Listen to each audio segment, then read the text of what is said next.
All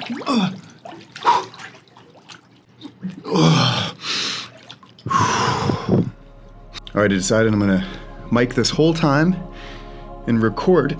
I've had a few people send me some really nice positive messages and videos over the last little while with themselves journeying into the space of sobriety and cold water therapy.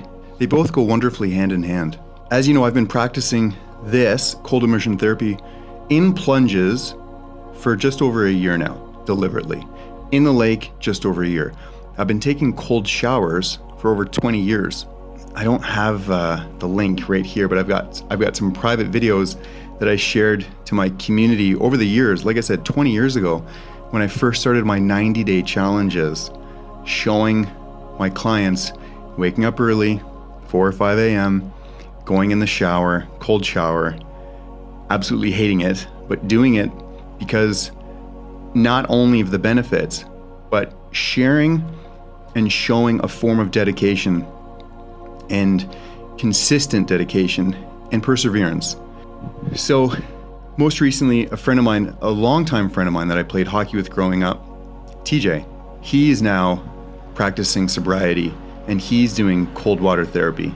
And it's so inspiring seeing him doing this because he's sharing, he sends me random messages just saying how great he feels, how much clarity he has, how much more of an enjoyment of life that he's experiencing through his work and his relationships and his family, all from being sober. Backtracking a little bit to a client of mine, Sarah, she had been smoking weed for well over 20 years, every day. And I explained to her on a call that, okay, well, you've enjoyed marijuana for all these years. You've literally smoked it in every situation that you can think of, right? Before bed, upon awakening, nightclubs, bars, home, in the car, lunch break, with friends, alone. Every possible scenario you've enjoyed and you've smoked your weed. Okay, now's the time for you to try to and be grateful for moments of sobriety from weed. Enjoy being sober. Enjoy the time being away from it. Enjoy waking up and not needing it. Enjoy going to bed and not needing it. Now, this is obviously through a gut reset and some protocols nutritionally, but she's been sober. Now there's obviously some relapses and some revisitations, and that's fine. When I'm using the word sober in this sort of capacity, it's really staying away from the chronic overconsumption of it. And then also, most recently, my cousin, Jesse, he sent me a video just last night of him dumping in the cold plunge. And he said, Brendan, you've been so inspiring teaching me and living this way. Now I'm sober. I've quit weed after smoking weed for 15 years. And now he's finally getting a better connection with his body, with his mind, getting more energy, getting more clarity. Now he's doing the cold shower or cold water therapy. This right here, choosing to go into deliberate cold water, is hands down going to be one of the most difficult things that anyone can do throughout their day.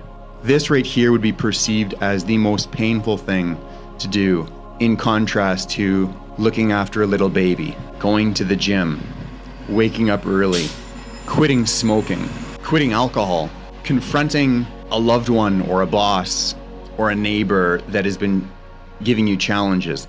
This right here is easily and arguably one of the hardest things that anyone can willingly do. But if you can do this consistently and really overcome the perceived pain, then you can do anything. And so I'm sharing this with you because A, the benefits for me, I love doing this.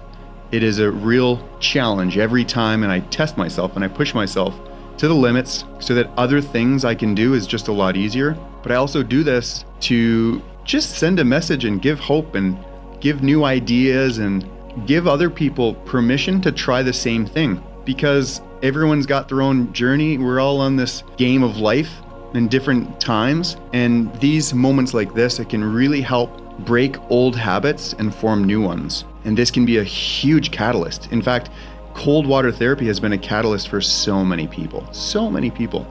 I write about it in my book.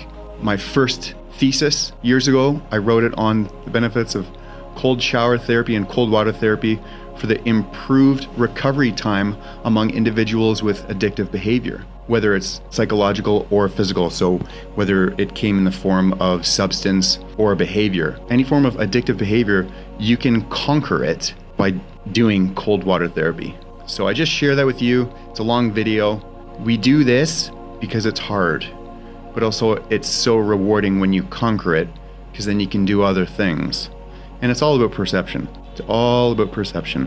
When individuals begin their journey or even contemplating the idea of doing cold water therapy, be it in a lake or a plunge or a shower, the number of perceived negatives and painful moments far outweigh the benefits. However, if you were to write down all the benefits and start to really bring about conscious awareness and unconscious awareness and level the two, then you realize there's just as many drawbacks as there are positives. But there's a ton of positives, and that makes this a lot more enjoyable to do. So I don't know, I'm probably coming across, I don't know, maybe 5, 6, 7 minutes right now in the water. I'm gonna hop in the sauna and then begin the day. But I just wanted to hop on here and say thank you for everyone that's sharing their positive messages of sobriety. I've had my heyday of consumption of alcoholic beverages and many other substances. I've been sober for quite some time now. I work at 2 different drug rehab centers. One of the most rewarding careers that I've ever had is working with individuals to allow them and give them permission to come off substances and their addictive substances. So we all can do it. We've all got a starting point. We've all got a rock bottom. So this can be an awesome tool for you to catapult you into living healthier and happier. Gut Whisperer out.